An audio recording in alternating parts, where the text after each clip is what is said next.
James Mitchell sat on his wooden porch watching the morning sun climb over the tall pine trees. His coffee was still hot in his hands. The air was cool and fresh, nothing like the city air he had breathed for 30 years. Birds sang in the trees around his cabin. A small creek ran behind his property, making soft water sounds that helped him sleep at night. This was his dream place. After 3 decades of chasing criminals and solving cases, James had found his perfect hideaway. The cabin was old but solid, built from real logs back in the 1960s. He had bought it 6 months ago with his retirement savings. The seller was an old man who could no longer make the drive up the mountain roads. The cabin sat on 15 acres of beautiful land. Tall trees covered most of the property. James could walk for 20 minutes in any direction and see nothing but forest. Wild deer came to drink from his creek in the early mornings. Sometimes he saw bears in the distance, but they stayed away from his cabin. James loved everything about this place. The quiet was the best part. For 30 years, his phone had rung at all hours. People needed help. Crimes happened. Emergency calls came in the middle of the night. Now his phone stayed silent unless he wanted to call someone. He had earned this peace. The cabin was simple but had everything he needed. One big room served as kitchen and living area. A stone fireplace kept the place warm on cold nights. 2 small bedrooms gave him space for his things and a guest room for when his grown children visited. The bathroom was basic but clean. Solar panels on the roof powered his lights and refrigerator. James had been a detective commander with the state police. His job was to lead teams that caught the worst criminals. Bank robbers, drug dealers, people who hurt others for money. He had seen things that most people never see. He had worked cases that kept him awake for days. The stress had been enormous, but he was good at his job. His colleagues respected him. Younger officers looked up to him. He had trained dozens of detectives over the years. Many of them now led their own teams. James felt proud of what he had built, but he was ready to step back from the daily pressure. The cabin was technically part of Pine Ridge Estates, a fancy housing development that had grown around the mountain over the past 10 years. Big houses with perfect lawns sat down the mountain from his property. People who lived there drove expensive cars and worried about property values. James had seen the development when he bought his cabin, but it felt far away from his simple life. His property was grandfathered in, which meant it existed before the development started. The previous owner had explained this to him during the sale. James did not have to follow the same rules as the new houses. He could keep his cabin exactly as it was. He did not need anyone's permission to paint his porch or plant trees. The real estate agent had mentioned something called a homeowners association, or HOA. James knew about these from his police work. Sometimes neighbors called the police when HOA disputes got out of hand. People argued about fence heights and lawn care. It seemed silly to James.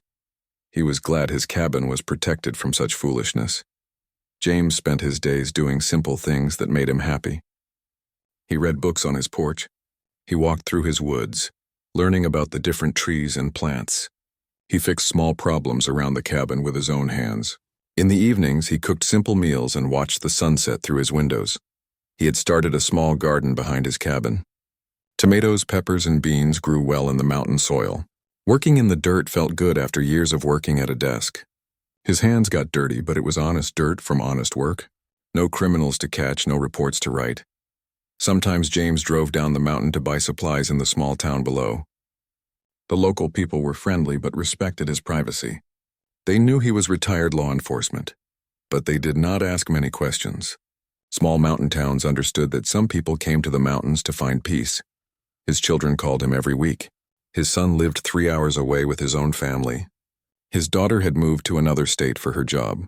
They worried that he was too isolated, too far from hospitals and neighbors. James told them he felt safer in his mountain cabin than he ever had in the city. Crime was something that happened in other places. James had worked enough cases to know that trouble could find anyone, anywhere. But up here, surrounded by his trees and his quiet, trouble seemed very far away. He had good locks on his doors and windows. He kept his service weapon clean and ready, though he expected never to need it again. The only sounds on his property were natural sounds. Wind in the trees, water in the creek, birds calling to each other. No sirens, no shouting, no car alarms. Just the sounds that had existed on this mountain for thousands of years before people came. As he finished his morning coffee, James planned his day. He would read for a while, then work on fixing a loose board on his porch steps. Later he might walk down to check his mailbox at the road. Simple plans for a simple life. He had no way of knowing that his peaceful world was about to be turned upside down. 3 men were already planning to visit his cabin. They wore fake uniforms and carried fake badges. They thought they had found another easy target, an old man living alone who would be scared of their threats. They had no idea who James Mitchell really was. The loud banging on his front door woke James from his afternoon nap. He had been reading in his favorite chair when his eyes grew heavy. The book was still open on his chest when the pounding started. Bang, bang, bang. Not the gentle knock of a neighbor or delivery person. This was aggressive, demanding. James looked at his clock. 3:30 in the afternoon. He was not expecting anyone. His mailman never came to the house. His nearest neighbor lived half a mile away and always called before visiting. The pounding came again, harder this time. James stood up slowly and walked to his window. He moved the curtain just enough to see outside. 3 men stood on his porch. They wore dark blue uniforms that looked like police uniforms, but something felt wrong about them. In his 30 years of law enforcement, James had learned to trust his instincts. These men made him uncomfortable. The man in front was big and tall, maybe 40 years old. He had short hair and tried to stand like a soldier. His uniform had patches that said HOA security in gold letters. The other 2 men were smaller, younger. They stood behind the big man like they were waiting for orders. James noticed things that most people would miss. The uniforms looked too new, too clean. Real police uniforms got worn and faded from daily use. These looked like they came from a costume shop. The badges on their chests were shiny, but they did not look like real police badges. They looked cheap. Open this door right now, the big man shouted. His voice was angry and demanding. HOA enforcement. We need to inspect this property. James had dealt with angry people his whole career. He knew how to stay calm when others lost control. He also knew his rights. No one could force their way into his home without proper legal authority. These men had not shown him any warrants or official papers. Can I help you, gentlemen? James asked through the closed door. He kept his voice polite but firm. I'm Chief Thornton, HOA Security Division, the big man announced. We have reports of multiple violations on this property. You need to open this door for immediate inspection. James almost laughed. HOA Security Division? He had never heard of such a thing. Homeowner associations hired security companies to patrol neighborhoods, but they had no police powers. They could not enter homes or arrest people. They were private citizens with no more authority than anyone else. Do you have a warrant? James asked. He knew the answer, but he wanted to hear what they would say. We don't need warrants, Thornton replied. HOA Security has full police authority within Pine Ridge Estates. If you don't open this door, we'll arrest you for obstruction. Now James was interested. These men were either very confused about the law or they were running some kind of scam. Either way, they had his attention. He decided to see what they really wanted. James opened his door but kept the security chain attached. He could see the 3 men clearly now. The big one, Thornton, wore a gun belt with handcuffs and what looked like a taser. The other 2 men carried clipboards and cameras. They all wore the same fake-looking uniforms. I need to see your identification and credentials, James said calmly. Thornton pulled out a laminated card from his shirt pocket. It had his picture and said Chief of Enforcement in large letters. The card looked homemade, like something a child might create on a computer. Real police identification was much more detailed and official looking. There, Thornton said. Now open this door or we'll break it down. James studied the 3 men carefully. Thornton was trying to act tough, but James could see fear in his eyes. The other 2 men looked nervous. They kept looking at each other like they were not sure what to do. These were not professional law enforcement officers. What violations are you here about? James asked. Thornton pulled out a piece of paper and started reading. Unauthorized modifications to dwelling. Failure to maintain approved landscaping. Operating unpermitted garden. Displaying non-approved exterior decorations. He looked up at James. That's just the beginning. We have a full list, James almost smiled. His cabin was exactly the same as when he bought it 6 months ago. He had not modified anything. His garden was 6 tomato plants behind his house. His only exterior decoration was an American flag on his porch. None of these things violated any laws. How much are these fines? James asked. $15,000, Thornton said, plus daily penalties until violations are corrected. If you don't pay immediately, we'll place a lien on your property and begin seizure proceedings. Now James understood. This was definitely a scam. These men were fake police officers trying to steal money from property owners. They probably targeted people who lived alone, especially older people who might be scared of anyone claiming to be police. James had investigated similar scams during his career. Criminals would dress up like authorities and demand money from victims. Most people were so frightened that they paid without asking questions. It was a cruel crime that hurt innocent people. I think there's been a misunderstanding, James said through the door chain. This property is grandfathered. It's not subject to HOA rules. Thornton's face turned red with anger. There's no such thing as grandfathered properties. Every building in Pine Ridge Estates follows our rules. Now open this door or we'll arrest you right now. The other two men moved closer to the door. One of them had his hand on his fake police equipment. They were trying to intimidate James into compliance. They thought he was just another frightened old man who would give them money to avoid trouble. James made a decision. He would let these criminals think they were succeeding. He would gather evidence of their crimes while pretending to be scared. Then he would make sure they faced justice for what they were doing to innocent people. Okay, James said, trying to sound frightened. Please don't arrest me. I'm just a retired old man. I don't want any trouble. Thornton smiled for the first time. That's better. Now unlock this door and let us do our inspection. The sooner you cooperate, the easier this will be for everyone. James removed the door chain and stepped back. The three fake officers pushed into his cabin like they owned the place. They had no idea they had just walked into the home of one of the state's most experienced criminal investigators. The trap was set. The three fake officers spread through James's cabin like they had done this many times before. Thornton walked around the main room, pointing at things and talking loudly. The other two men started taking pictures with their cameras. They acted like they had complete authority to do whatever they wanted. Look at this place, Thornton announced. Completely out of compliance with Pine Ridge standards. This old furniture violates our interior design requirements. These windows need approved curtains. That fireplace creates air pollution concerns. James watched them carefully. He had trained himself to observe criminals without them knowing it. Thornton was clearly the leader, but he was also the most nervous. He talked too much and moved around too quickly. The other two men followed his orders but seemed unsure about what they were doing. One of the younger men, a thin guy with red hair, was taking pictures of everything in the cabin. He photographed James's coffee cup, his reading chair, even his bookshelf. The pictures made no sense for any real inspection, but they would help the criminals create fake evidence later. The third man was fat and sweating, even though the cabin was cool. He carried a clipboard and wrote down everything Thornton said. His handwriting was messy, and he kept asking Thornton to repeat things. These men were not professional investigators. You can't just search my home without permission, James said, trying to sound like a confused old man. Don't you need some kind of court order? Thornton laughed. Old man, you don't understand how this works.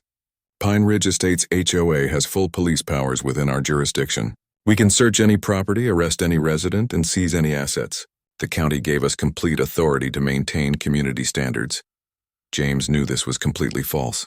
No county in America gave private organizations police powers. HOAs could write letters and file lawsuits, but they could not arrest people or search homes. These criminals were counting on their victims not knowing the law. But this cabin is grandfathered, James repeated. The previous owner told me it was protected from HOA rules. The previous owner lied to you, Thornton said. He walked over to James and stood too close to him. There's no such thing as grandfathered properties in our development. Every building, old or new, follows our rules. And you've broken a lot of our rules. The red-haired man with the camera came over to Thornton. Chief, should I photograph his personal belongings too? His clothes and stuff? Photograph everything, Thornton ordered. We need evidence of all violations. Check his bedroom, his bathroom, everywhere. This property might need complete seizure. James felt anger rising in his chest, but he controlled it. These criminals were violating his privacy and threatening his home. They were probably doing the same thing to other innocent people. He needed to stay calm and gather evidence that would put them in prison. While the men searched his cabin, James quietly reached into his pocket and turned on the recording app on his phone. The device would capture everything they said. In court, their own words would prove their crimes. How much did you say the fines were? James asked. Thornton pulled out his fake citation paper again. $15,000 for current violations, plus $500 per day until you fix everything, plus our investigation fees and administrative costs. Total amount due today is $16,200. I don't have that much money, James said. Then we'll have to seize your property, Thornton replied. HOA law allows us to take possession of non-compliant properties. We'll auction your cabin to recover the fines and fees. The fat man with the clipboard was writing down their conversation. James noticed that his pen was not working well, and he kept having to press hard to make marks. Everything about these criminals was cheap and fake, from their uniforms to their equipment. What if I can get the money? James asked. How would I pay you? Cash only, Thornton said quickly. No checks, no credit cards. Real money. You can drive to the bank tomorrow morning and withdraw the full amount. We'll meet you here at noon to collect payment. James nodded like he was thinking about it. What happens if I can't get all the money by tomorrow? Then we arrest you for violation of HOA enforcement orders, Thornton said. You'll go to jail and we'll take your property anyway. It's better for everyone if you just pay the fines. The red-haired man came back from photographing James's bedroom. Chief, his closet is full of old clothes. Nothing matches our dress code requirements for residents. Add clothing violations to the list, Thornton ordered, and check if he has proper identification documents. All residents must carry approved HOA identification cards. James knew they were making up violations as they went along. Real housing codes did not regulate what clothes people kept in their closets. These men were creating fake problems so they could demand more money. I've lived here for 6 months, James said. Nobody told me about identification cards. Ignorance of HOA law is no excuse, Thornton replied. Every resident receives a complete rulebook when they move in. You should have studied it carefully. James had never received any rulebook. The real HOA had sent him a welcome letter when he bought the cabin, but it was just a friendly introduction to the neighborhood. It did not mention any of the things these criminals were talking about. The fat man finished writing and showed his clipboard to Thornton. Chief, I've got everything documented. Should we give him the final citation now? Thornton looked at his fake watch. We need to finish our inspection first. Check his kitchen for food storage violations. Look in his refrigerator and cabinets. Make sure he's not keeping any prohibited items. The two younger men went to James's kitchen and started opening his cabinets and refrigerator. They were touching his food, moving his dishes, treating his home like it belonged to them. James watched them violate his privacy while he recorded their crimes. This is a lot of violations, James said, trying to sound worried. Are you sure there's not some mistake? I'm just a retired old man trying to live quietly. The violations are clear and documented, Thornton said. He was standing near James's fireplace, looking at the family pictures on his mantel. Nice pictures. It would be a shame if you lost this place because you couldn't follow simple rules. That sounded like a threat to James. These criminals were not just stealing money. They were trying to scare him into compliance by threatening to take away his home. This was extortion, a serious felony crime. I'll try to get the money, James said. Please don't take my cabin. It's all I have, Thornton smiled. Don't worry, old man. Pay the fines, fix the violations, and everything will be fine. The HOA just wants compliance with community standards. We're not unreasonable people. James almost laughed at that. These criminals had broken into his home, violated his privacy, threatened his property, and demanded thousands of dollars in fake fines. If that was reasonable, James wondered what they considered unreasonable behavior. After the fake officers left, James sat in his chair and listened to the recording on his phone. Their voices were clear. Every threat, every lie, every violation of his rights was captured perfectly. This evidence would be very useful in court, but James needed much more information before he could arrest these criminals. He opened his laptop computer and connected to the law enforcement database he still had access to. Even though he was retired, his credentials were still active for 6 more months. He could run background checks and search criminal records just like when he was working. James typed Rick Thornton into the search system. Within seconds, he had a complete file on the man who called himself Chief of HOA Security. The real Rick Thornton was 38 years old, lived in a cheap apartment 20 miles away, and had an interesting criminal history. Thornton had been arrested 3 times for fraud. 5 years ago, he convinced elderly people to pay him for home repairs that he never completed. Before that, he sold fake insurance policies to small businesses. His most recent arrest was 2 years ago for impersonating a building inspector and demanding bribes from construction companies. James printed Thornton's criminal record and mugshots. The pictures matched perfectly. This was definitely the same man who had invaded his cabin and threatened to steal his property. Thornton was a career criminal who specialized in authority-based scams. The database also showed that Thornton had worked as a security guard at a shopping mall until he was fired for stealing merchandise. Before that, he had been a parking meter checker for the city until he was caught taking money from the meters. He had never been a real police officer or government official. James searched for information about the other 2 men. The red-haired man was Tommy Jensen, age 24, unemployed for 8 months. His record showed arrest for petty theft and public drunk behavior. The fat man was Bobby Martinez, age 26, also unemployed. His record included arrests for passing bad checks and stealing car parts. None of these men had any training in law enforcement or government work. They were small-time criminals that Thornton had probably recruited from local bars or unemployment offices. They were playing dress-up as police officers to steal money from innocent people. James decided to research Pine Ridge Estates HOA. He found their website and contact information. The real HOA board consisted of 5 neighbors who met once a month to discuss things like road maintenance and holiday decorations. They had never hired any security company or enforcement officers. James called the HOA president, a woman named Carol Stevens. She answered on the second ring and sounded surprised to hear from him. "Mr. Mitchell, how nice to finally talk to you. We sent you a welcome letter when you moved in, but we haven't met in person yet. Mrs. Stevens, I need to ask you about HOA security officers. Do we have any kind of enforcement team?" "Security officers?" "No, we don't have anything like that. We're just neighbors trying to keep our little community nice." "Why do you ask?" James explained what had happened at his cabin. Mrs. Stevens became more upset as he told the story. "Those men are not working for our HOA," she said firmly. "We would never send anyone to inspect people's homes or demand money. That sounds like some kind of scam. Have you called the police?" "I am working on it," James replied. "Have other residents reported similar visits?" "Oh my goodness, yes. 3 other people have called me in the past month. They all said men in uniforms came to their houses demanding fines for HOA violations. I told them it wasn't us, but I didn't know what else to do." James asked Mrs. Stevens for the names and phone numbers of the other victims. She was happy to help.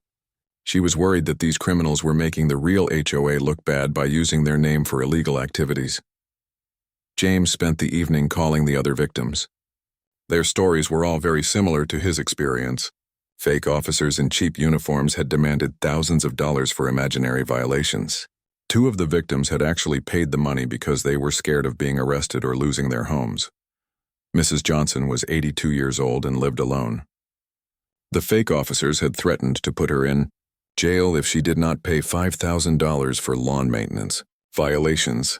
She had withdrawn money from her savings account and given it to them in cash. Mr. Peterson was a young father with 2 small children.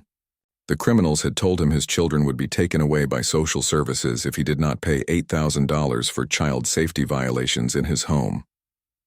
He had borrowed money from his relatives to pay the fake fines. James felt angry as he listened to these stories. These criminals were not just stealing money. They were terrorizing innocent people, threatening families, and taking advantage of people's fears about authority. This was much more serious than simple fraud. He calculated that Thornton and his team had stolen at least $20,000 from Pine Ridge Estates residents. If they were working other neighborhoods, the total could be much higher. This was a major criminal operation that needed to be stopped immediately. James called his former partner, Detective Sarah Walsh. Sarah was still working active cases and could help him coordinate an official investigation. She answered her phone even though it was late in the evening. "James, how's retirement treating you? Are you bored yet?" "Not exactly bored," James replied. "I need some help with a case. Can you meet me tomorrow? I've got something big." Sarah could hear the seriousness in his voice. "Of course. What's going on?" James explained the situation. Sarah became very interested when she heard about the fake police officers and the money they had stolen. "This sounds like a multi-jurisdictional investigation," Sarah said. "If they're working multiple neighborhoods, they're probably crossing county lines. We'll need to involve several agencies." I was thinking we could set up a sting operation, James suggested. They're coming back to my place tomorrow to collect money. We could arrest them in the act. That could work, but we need to be careful. If they're armed and desperate, they might do something dangerous. Let me make some calls tonight and set up a proper operation. James agreed. He was eager to catch these criminals, but he knew Sarah was right about being careful. Thornton and his team were getting bolder and more aggressive. They might become violent if they felt trapped. After he hung up with Sarah, James made detailed notes about everything he had learned. He printed pictures of all 3 criminals from the law enforcement database. He organized the evidence into a proper case file, just like he had done hundreds of times during his career. The fake officers thought they had found another easy victim. They had no idea they were dealing with one of the state's most experienced criminal investigators. Tomorrow, when they came back for their money, they would walk into a carefully planned trap. James looked at the clock. It was past midnight, but he was too excited to sleep. After 6 months of peaceful retirement, he was back in the game. He was going to catch some bad guys and protect innocent people from harm. It felt good to be useful again. Detective Sarah Walsh arrived at James's cabin early the next morning with 2 other state police officers. They parked their unmarked car out of sight behind the trees and walked up to the cabin carrying equipment bags. James had coffee ready and a complete briefing prepared for the team. "This is Detective Mike Chen and Officer Lisa Rodriguez," Sarah introduced her colleagues. "Mike specializes in fraud investigations and Lisa is our surveillance expert. They're both excited to work with the famous James Mitchell." James smiled at the compliment but stayed focused on business. "Let's review what we know about these criminals and plan our operation." He spread out the case file on his kitchen table. Photos of Thornton, Jensen, and Martinez were arranged next to their criminal records. Maps of Pine Ridge estates showed the locations where they had committed their crimes. Bank records from the victims showed exactly how much money had been stolen. "Thornton is the leader," James explained. "He's been running authority scams for years. The other 2 are just muscle, probably working for a share of the profits. They're coming here at noon expecting to collect $16,000 in cash." Detective Chen studied the criminal records. "These guys have been busy. I recognize some of these patterns from other cases we've investigated.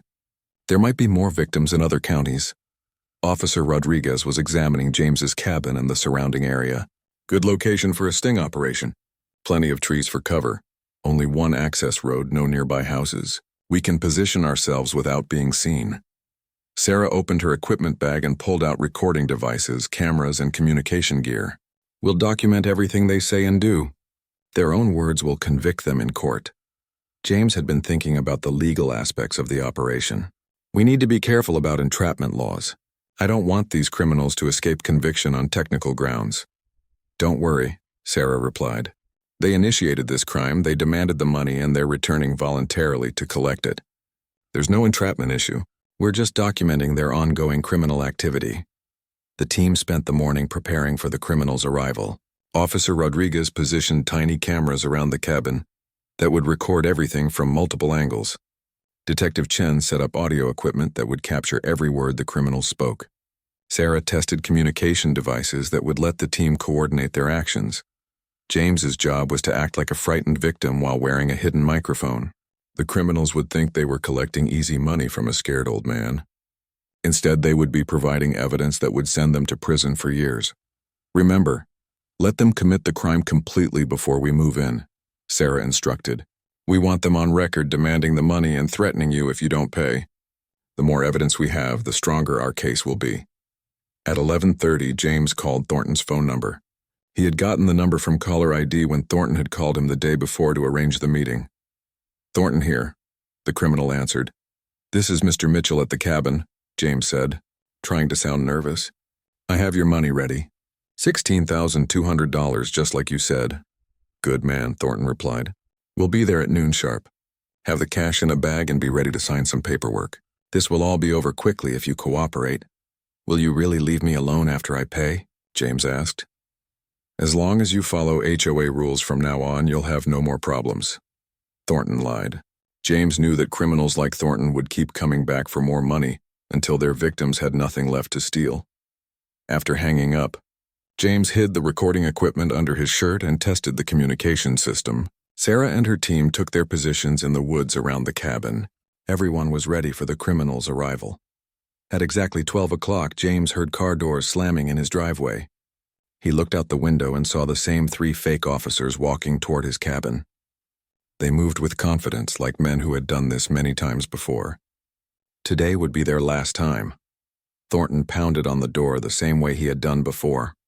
HO security. Open up, Mr. Mitchell. James opened the door and tried to look scared. I have the money. Please don't arrest me. Smart choice, Thornton said as he pushed into the cabin with his 2 companions. Where's the cash? James pointed to a grocery bag on his kitchen table. It's all there. $16,200, just like you said.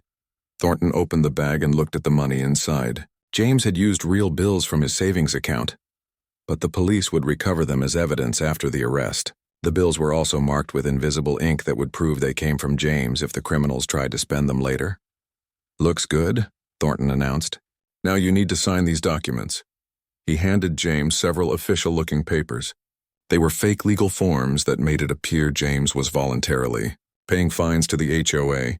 The criminals use these papers to make their thefts look legitimate if anyone questioned them later. What happens if I have more violations in the future? James asked. We'll be watching you closely, Thornton replied. Any problems and we'll be back. The next time the fines will be much higher. Jensen, the red-haired man, was taking more pictures of James's cabin. Should I update his violation file, Chief? Mark it as resolved pending compliance monitoring, Thornton ordered. Mr. Mitchell is now on probation with the HOA Enforcement Division. James almost laughed.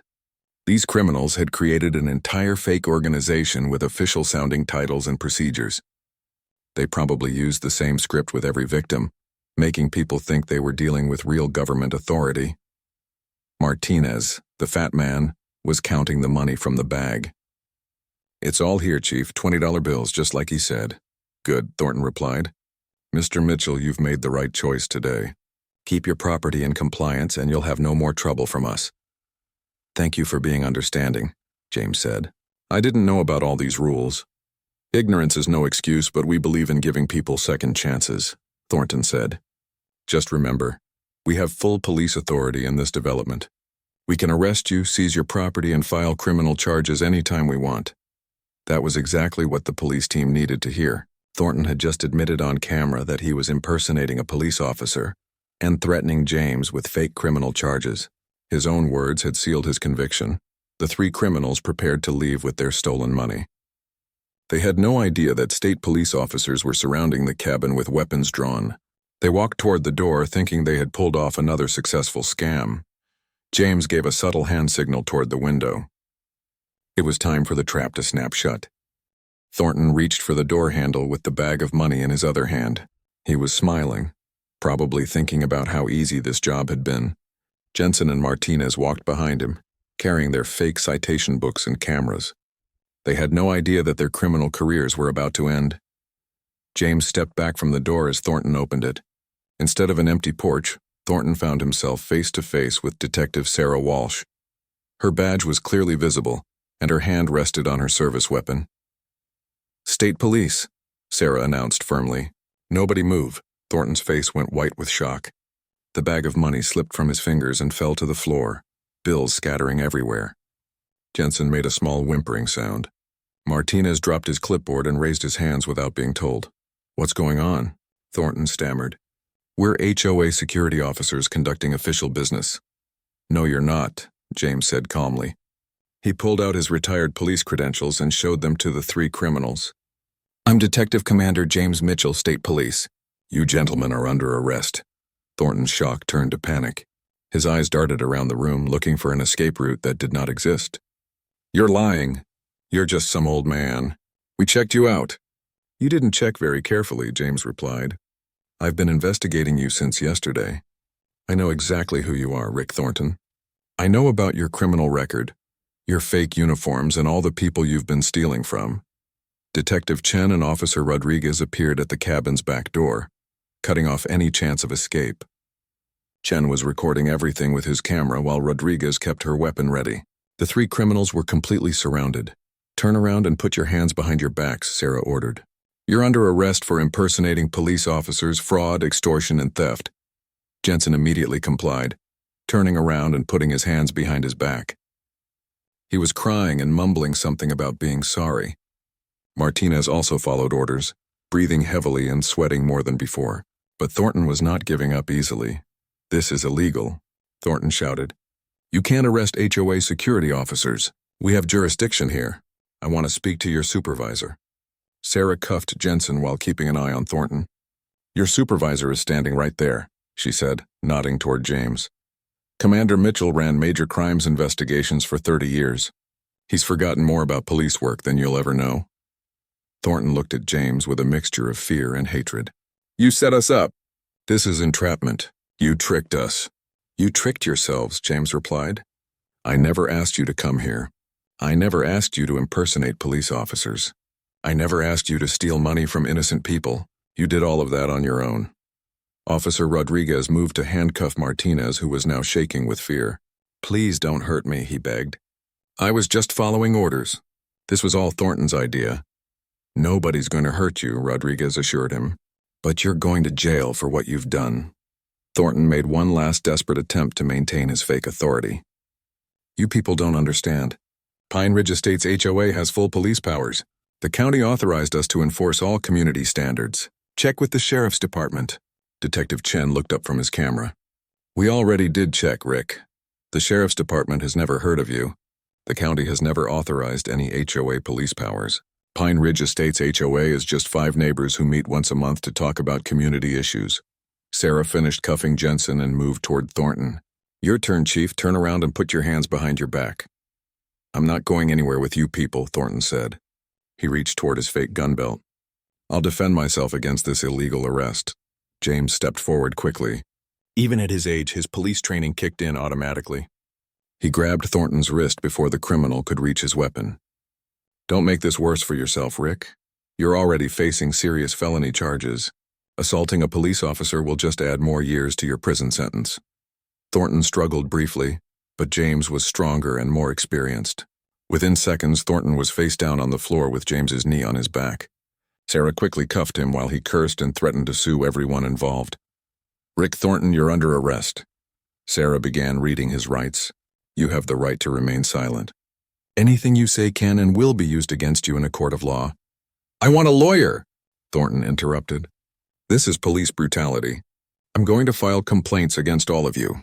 Sarah continued reading the Miranda warnings while James collected evidence from around the cabin: the bag of money, the fake citation books, the cameras, and all of the criminal's fake identification would be crucial evidence in court.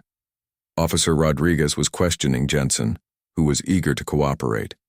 "How long have you been working for Thornton?" she asked. "About 3 months," Jensen replied through his tears. "He hired me and Bobby at a bar. He said we could make easy money by collecting HOA fines from rich people. He said it was all legal. Did you know you were impersonating police officers? Thornton said we were private security with special authority. He said the government gave HOA security the same powers as real police. I didn't know we were breaking the law." Detective Chen was getting similar information from Martinez. Both younger criminals claimed they thought they were working legitimate security jobs. They said Thornton had provided the uniforms and fake identification. They said he kept most of the money and paid them small amounts for each successful collection. James found this information interesting, but not surprising. Career criminals like Thornton often recruited inexperienced accomplices by lying about the legality of their schemes. The younger men would probably get lighter sentences if they cooperated with the prosecution. "How many other properties have you visited?" James asked Thornton. "I want my lawyer," Thornton repeated. "I'm not saying anything without legal representation." "That's your right," James replied. "But we already know about Mrs. Johnson and Mr. Peterson. We know about the other victims in Pine Ridge Estates. We'll find the rest of them whether you cooperate or not."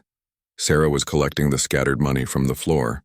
$16,200, just like they demanded. "This money will be evidence, but Mr. Mitchell will get it back after the trial."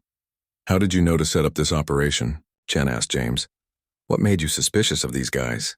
James smiled. "Their uniforms were too clean, their badges looked fake, and their legal knowledge was terrible. Plus, they claimed to have police powers that don't exist. After 30 years of real police work, spotting fake cops is pretty easy." The 3 criminals were loaded into separate police cars for transport to jail. They would be held without bond pending their arraignment.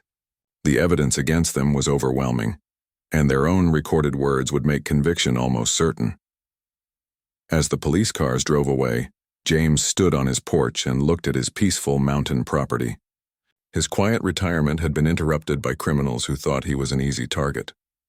Instead, they had run into one of the most experienced investigators in the state.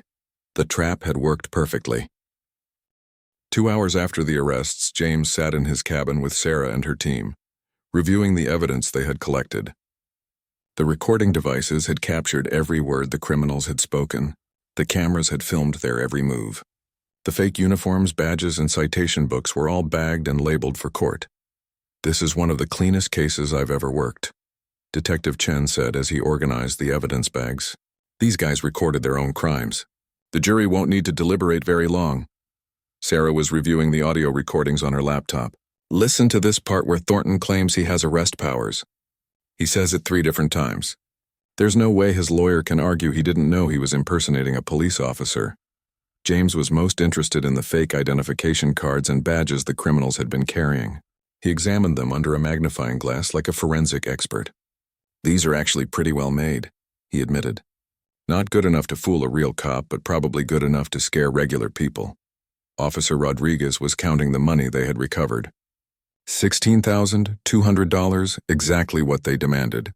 Plus, we found another $3,000 in Thornton's wallet. That's probably money from other victims. The police radio crackled with updates from headquarters. The 3 criminals had been booked into jail and were waiting to see lawyers.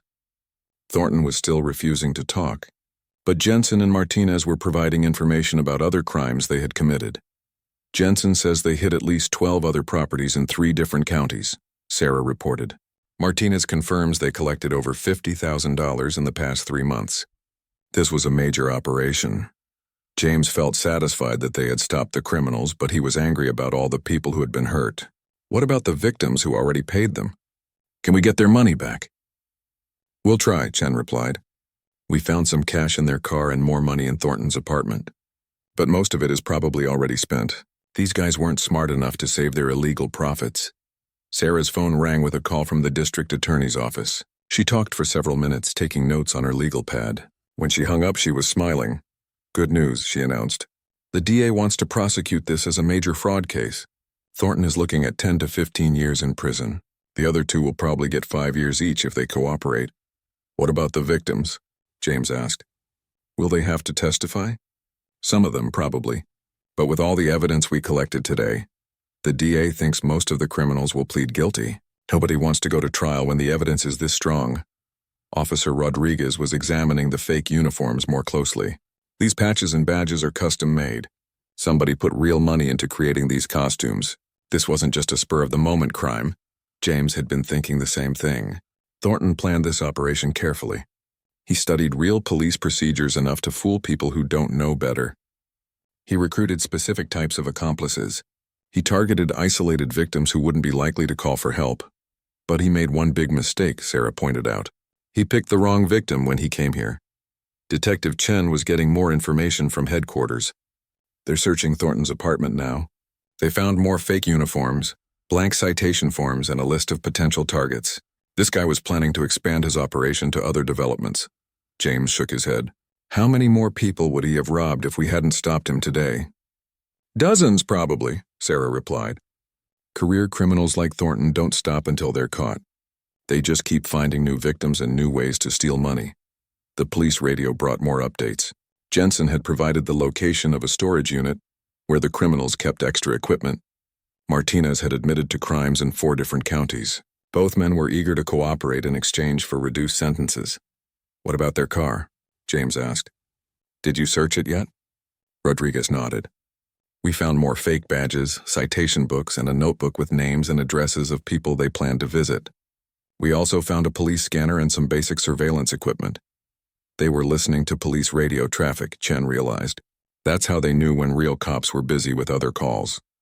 They timed their visits to avoid running into legitimate law enforcement. James was impressed despite himself. Thornton was smarter than most criminals I've dealt with. If he had used his planning skills for legitimate work, he could have been successful. Instead, he'll spend the next decade in prison, Sarah said, and his accomplices will learn that crime doesn't pay. The phone rang in James's cabin. It was Mrs. Stevens, the president of the Pine Ridge Estates HOA. She had heard about the arrests from other neighbors and wanted to thank James for his help. "Mr. Mitchell, you're a hero," she said. "These men were terrorizing our community. People were afraid to leave their houses because they thought HOA officers might show up demanding money. I'm just glad we stopped them," James replied. "Have you heard from any other victims since the arrests?" "3 more people have called me today," Mrs. Stevens said. "They were all visited by the fake officers, but they didn't pay any money. They were too suspicious of the whole thing." James was glad to hear that some residents had been smart enough to avoid the scam. "What did they do when the fake officers demanded money?" "They asked to see proper paperwork and legal authority. When the men couldn't provide it, our residents told them to leave. The fake officers threatened them, but they didn't come back.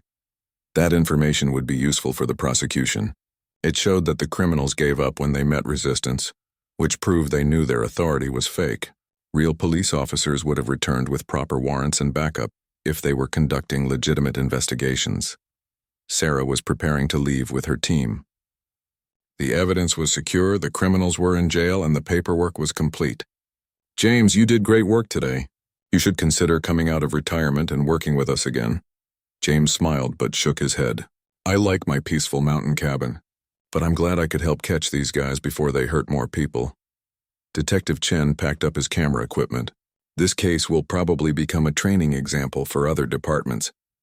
It shows how fake authority scams work and how to investigate them properly." Officer Rodriguez was the last to leave. "Thank you for letting us work this operation from your property, Commander. It was an honor to work with you." After the police team left, James sat on his porch and watched the sun set over his mountain. His quiet retirement had been interrupted for one day, but it was worth it to stop criminals from hurting innocent people. His phone rang one more time. It was Detective Walsh. "James, I forgot to mention something. The FBI is interested in this case. They think Thornton's group might be connected to similar scams in other states. You might get a call from federal agents." "That's fine," James replied. "I'll help however I can. Also, the local news wants to interview you about catching the fake cops." "You're about to become famous," James laughed. "I just want to go back to reading books and working in my garden." "I don't think that's going to happen anytime soon," Sarah said. "Word is getting out about the retired commander who caught the HOA scammers. People are calling you a hero." James looked around his peaceful property. He had come here to escape the attention and pressure of police work. Now he was about to become the center of a major news story, but he had no regrets.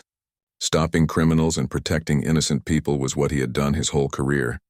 Even in retirement, it was still the right thing to do. 6 months later, James stood outside the county courthouse watching Rick Thornton being led away in handcuffs and prison clothes. The judge had just sentenced him to 12 years in state prison for fraud, extortion, and impersonating a police officer. His 2 accomplices had received 5 years each after pleading guilty and cooperating with prosecutors. Detective Sarah Walsh joined James on the courthouse steps. "How does it feel to see justice done?" she asked. "It feels good," James replied. "But the best part is knowing they can't hurt anyone else for a long time." The trial had lasted only 3 days. The evidence was so strong that Thornton's lawyer had advised him to plead guilty in exchange for a slightly reduced sentence. The recordings from James's cabin played a crucial role in the conviction. The criminals' own words had proven their guilt beyond any doubt. During the investigation that followed their arrest, police had discovered that Thornton's scam was much bigger than anyone had first realized. The FBI had found similar fake HOA operations in 6 other states. Over 300 victims had been identified, and more than $400,000 in stolen money had been recovered. James had testified at the trial about his investigation and the sting operation that caught the criminals. The prosecutor had called him a model example of professional law enforcement and a hero to the community. The defense lawyers had tried to argue that their clients were just following Thornton's orders, but the judge was not sympathetic. "These men terrorized innocent families," the judge had said during sentencing. "They stole money from elderly people and threatened to take away people's homes. They showed no mercy to their victims, and they deserve no mercy from this court." Mrs. Johnson, the 82-year-old victim who had paid $5,000 to the fake officers, attended the sentencing hearing. She told James afterward that she felt safe in her home again now that the criminals were in prison. "Thank you for catching those awful men," she said. "I was so scared they would come back for more money. Now I can sleep peacefully again." Mr. Peterson, the young father who had borrowed money to pay the fake fines, had also been at the courthouse. "My children kept asking why bad men had come to our house," he told James. "Now I can tell them the bad men are in jail where they belong."